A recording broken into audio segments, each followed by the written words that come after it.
Aujourd'hui on va parler des tout nouveaux Sony WF-1000 XM5. Ça fait un mois que je les utilise, il est donc temps que je vous donne mon avis. On va passer la journée ensemble pour que je vous montre comment est-ce que je les utilise dans mon quotidien, à travers des usages très concrets. Alors quelles sont leurs qualités et leurs défauts, et surtout, est-ce qu'ils sont faits pour toi et tes usages?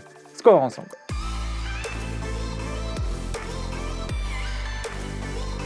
Si on commence à faire un tour du produit, on a un boîtier qui est vraiment très compact, donc vraiment par rapport à ma main, c'est vraiment tout petit.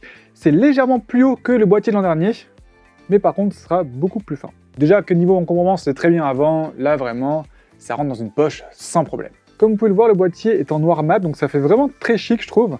Niveau traces de doigts, ça les prendra assez peu, franchement ça va. On va avoir un bouton ici pour l'appairage et le port USB-C. Dès qu'on ouvre le boîtier, on peut facilement prendre les écouteurs. Et même chose pour les écouteurs, et ça c'est vraiment très bien, ils sont aussi plus petits, et en particulier la partie qui va venir rentrer dans l'oreille. Personnellement, j'ai très peu utilisé les Sony XM4 parce que j'ai trouvé très inconfortable, en particulier en fait sur la pression qu'ils exerçaient sur le bas de mon oreille. Simplement parce qu'ils étaient trop volumineux pour mon modèle d'oreille à moi. Déjà ils sont plus petits donc c'est bien niveau confort, mais aussi ils intègrent de nouveaux embouts. Donc les nouveaux embouts intra-auriculaires ici qui sont toujours à mémoire de forme. Donc lorsque j'appuie, vous voyez que hop, ça va automatiquement reprendre du volume progressivement. Mais ils ont quand même réussi à les rendre moins compressés, je trouve. Enfin, ils vont moins se tendre, donc ils vont moins en gros boucher l'oreille, ce qui fait qu'au confort c'est quand même beaucoup mieux. On peut les mettre très facilement, il faut bien penser à les placer, puis après tourner légèrement l'écouteur pour que vraiment ils viennent se poser dans l'oreille. C'est comme ça qu'on aura et le meilleur confort et le meilleur maintien. Et donc une fois dans l'oreille, voici ce que ça donne. Comme vous pouvez le voir, c'est vraiment très discret, ça dépasse pas, il n'y a pas de petite tige qui vient ou quoi que ce soit. Et donc c'est parti pour passer la journée ensemble, et on va commencer par aller boire un café sur la terrasse.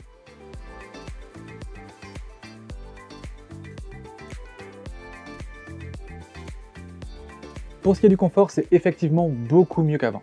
Les XM4, je pouvais les supporter 2 heures maximum et déjà après 1 heure, j'avais mal aux oreilles. Donc vraiment là, on a un énorme point en avant sur ces XM5. Mais c'est pas non plus parfait pour autant parce que la répartition du poids est pas, je trouve, optimale, en tout cas pour mon modèle d'oreille. En fait, après, je dirais 2 heures d'écoute, je commence à sentir un petit peu l'écouteur en bas de l'oreille. Et ça devient vraiment douloureux après, je dirais 4 heures. Donc c'est déjà pas mal, mais je pourrais pas les garder beaucoup plus que 4 heures. Voilà, il faut que je les enlève, que je laisse un petit peu mes oreilles sans écouteurs pendant, allez, une demi-heure, 1 heure, pour après pouvoir les remettre.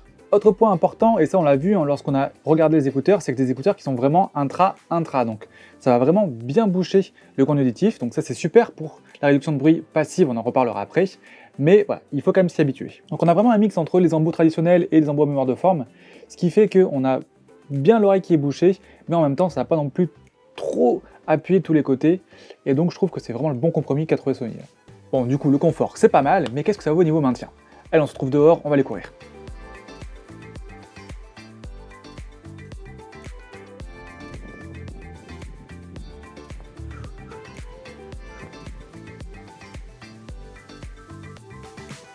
Bon, les petits débriefs dans le parc, niveau maintien c'est, je dirais pas mal. En fait parce que pour le run ça suffit largement, sauf que si jamais vous avez des sports qui font plus d'impact qu'un footing, là je pense que niveau maintien ça peut être assez juste. Parce que même si j'ai dû juste les remettre et bien les enfoncer juste une fois en fait dans chaque oreille, je sens qu'avec la transpiration ça commence à glisser un petit peu, et du coup je pense que plus ça va aller et plus il va faire chaud, et plus j'aurai besoin justement de les remettre assez régulièrement. Tout qu'en plus c'est chiant parce que vous savez que lorsqu'on va les remettre, on va vite avoir le doigt qui va appuyer sur la touche, donc tactile, ce qui fait que ça va forcément mettre play, pause, changer la réduction de bruit, ça c'est chiant. Niveau amplification des bruits du vent, ça va, c'est correct aussi. Bon, bien sûr, que ce soit avec le mode réduction de bruit activé, comme avec le mode ambiant, ça va amplifier les bruits du vent, mais c'est pas non plus trop chiant. Donc voilà, pour courir c'est bon, pour de la marche bien sûr aussi c'est bon, pour de la salle par exemple c'est bon. Par contre si vous faites des trucs genre du crossfit, de la boxe, enfin des trucs vraiment où il y a de l'impact, là clairement il vous faudra autre chose que ces écouteurs là. Moi j'en suis en gros aux 2 tiers de mon run là.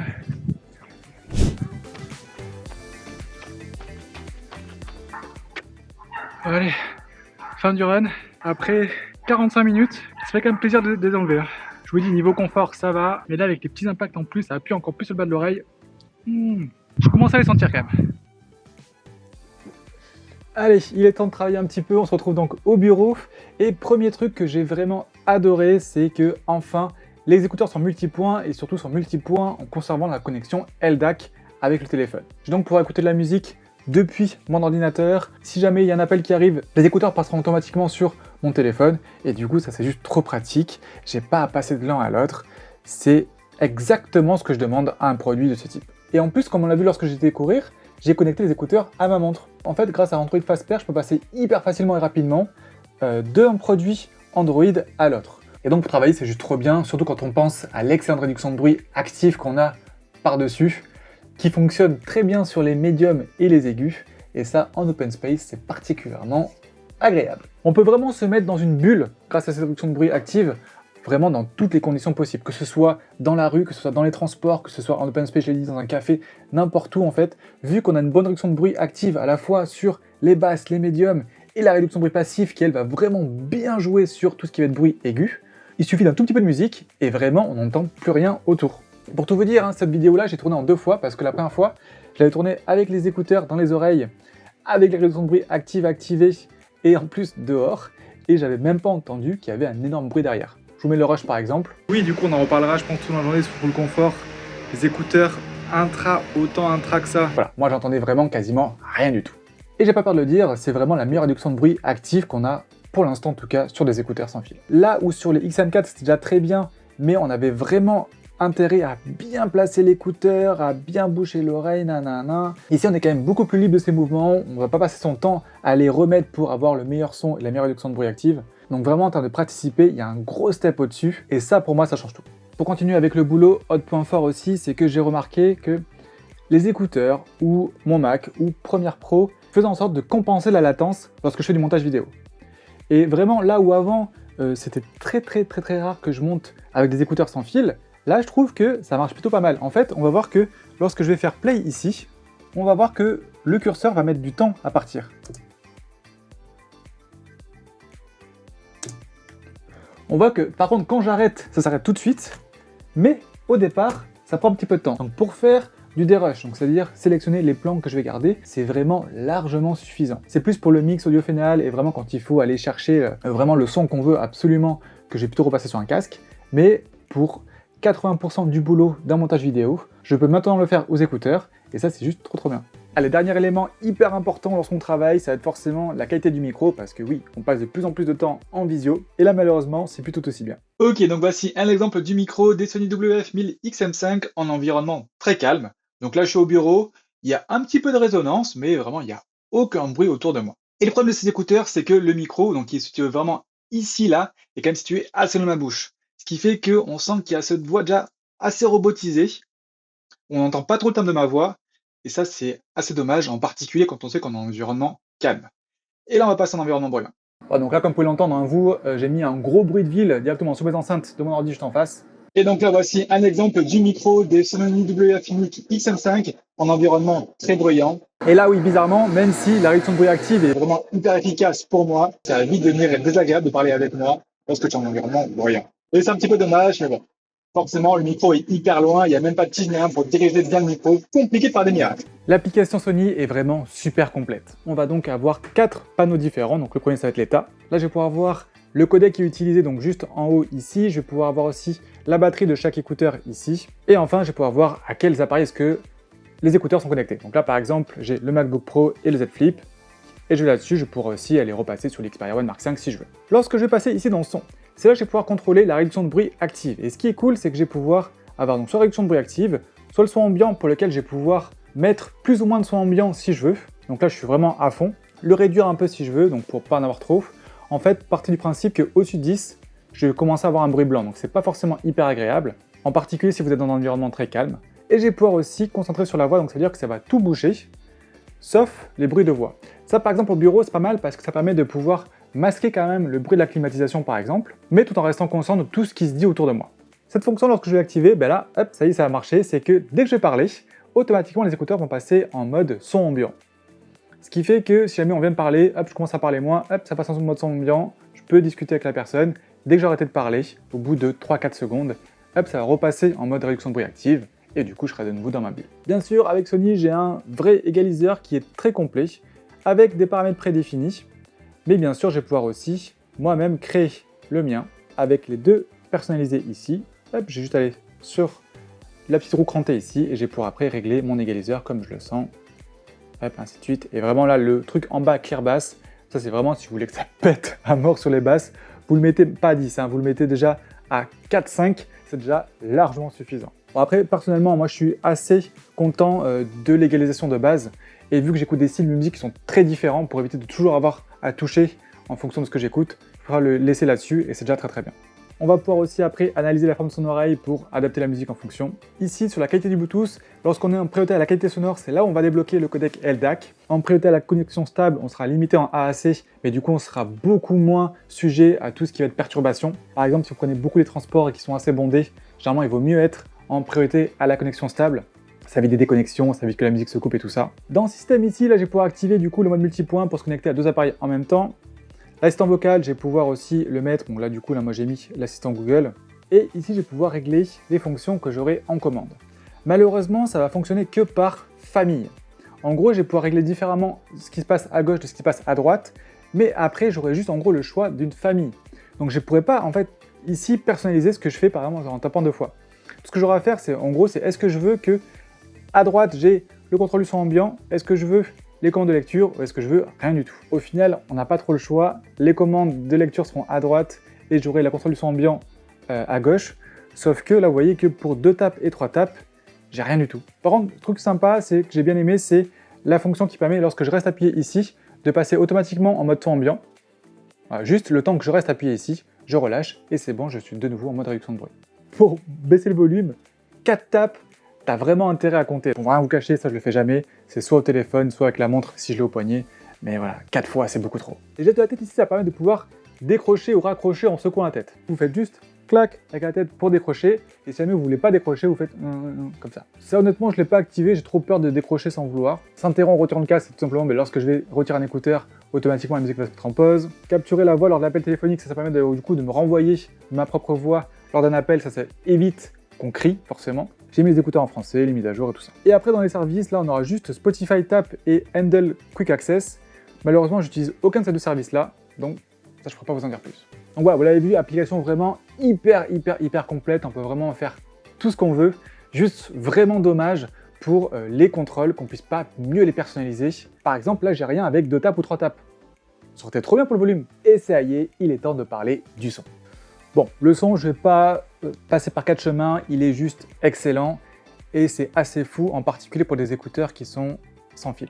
On a un son qui est très bon sur tout le spectre, donc des graves, des médiums, des aigus, j'ai des aigus qui sont assez précis, ce qui est vraiment hyper rare sur ce genre de produit-là. J'ai beaucoup écouté de musique avec Qobuz et vraiment, sur tous les titres, vraiment de styles ultra différents, j'ai pris du plaisir à chaque fois. Et quand on ajoute cette qualité de réduction de bruit active avec cette qualité audio, on est très vite dans sa bulle, et ça dans toutes les conditions. Donc forcément, ici à la maison, je préfère encore écouter de ma musique au casque ou avec des enceintes, parce que oui, les conditions sont optimales pour cet usage-là.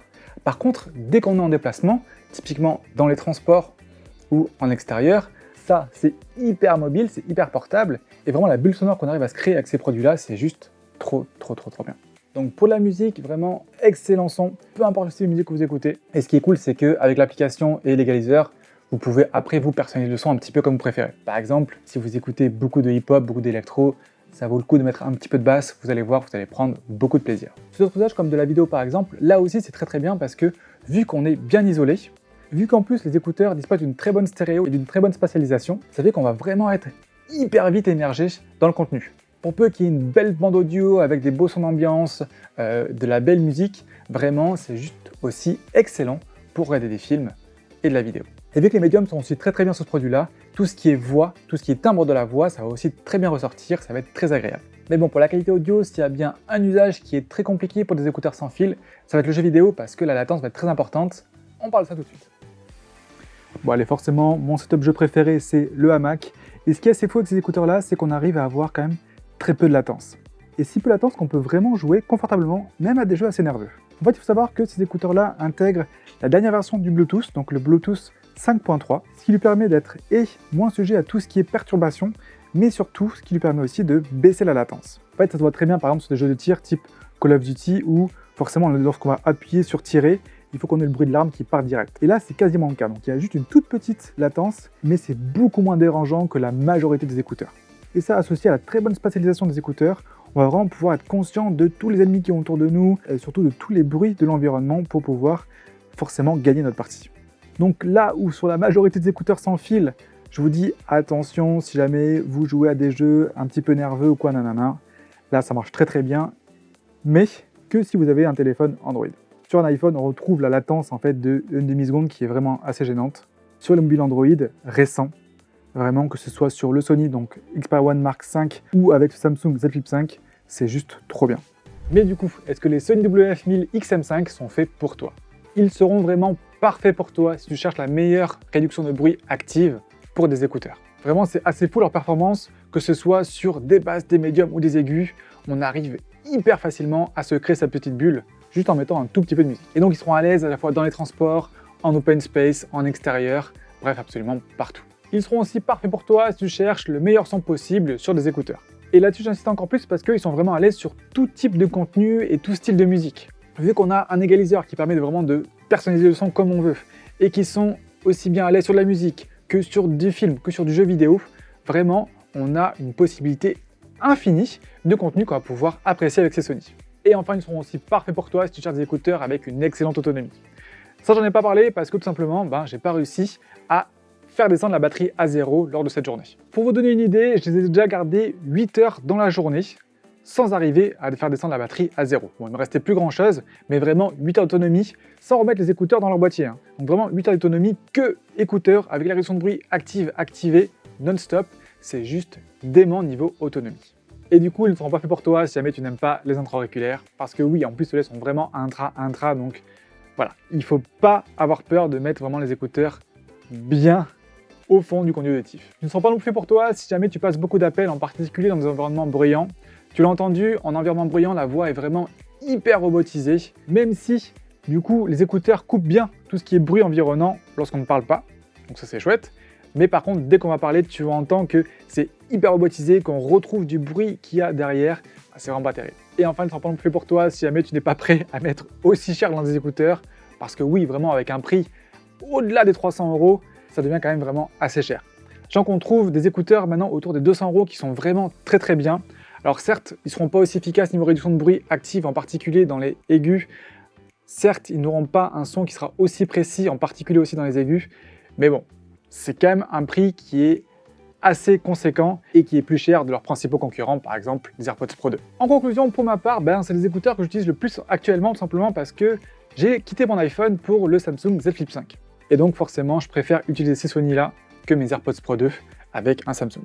Ça pour dire que pour moi, c'est la meilleure réduction de bruit active qu'on a sur des écouteurs, c'est probablement aussi le meilleur son, mais niveau confort, on est quand même un bon cran en dessous par rapport à la plupart des concurrents, parce que oui, cette excellente réduction de bruit active, en particulier sur les aigus, implique ces écouteurs qui vont venir vraiment rentrer très profond dans l'oreille, et ça forcément, ça implique un confort qui est en dessous. Je trouve que le compromis est quand même mieux trouvé que la précédente génération, donc les XM4, qui eux pour le coup étaient, je trouve, vraiment très inconfortables.